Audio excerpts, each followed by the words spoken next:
एक घने जंगल में एक नर्म दिल हाथी रहता था जिसका नाम एला था। वो ना तो तेज दौड़ सकता था और ना ही दिखावे में दिलचस्पी रखता था, लेकिन इसका दिल बहुत बड़ा था। हर सुबह वो छोटे बंदरों को केले तोड़ कर देता, दरख्तों के नीचे गिरे हुए भारी तनों को हटाता और गर्मियों में जानवरों पर पानी छिड़कता ताकि वो ठंडे रहे।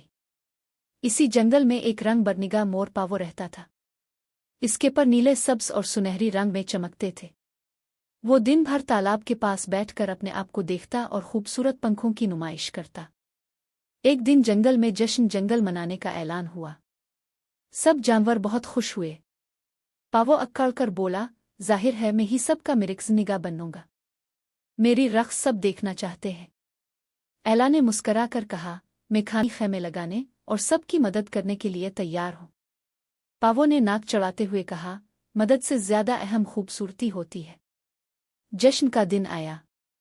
सूरज चमक रहा था, जानवर गीत गा रहे थे और सब खुशी से इकट्ठे हुए।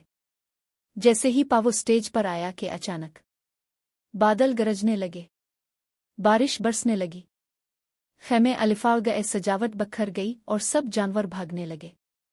पावो जोर से चलाया, मेरे पंख खराब हो रहे हैं।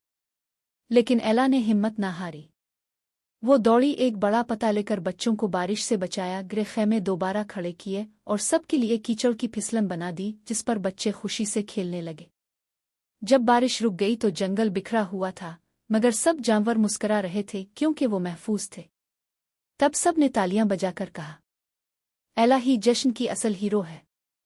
पावो शर्मिंदा होकर एला के पास आया और बोला, मुझे मुआफ कर दो, मैंने समझा कि खूबसूरती सब कुछ है, लेकिन आज तुम्हारी मेहरबानी ने हमें बचाया।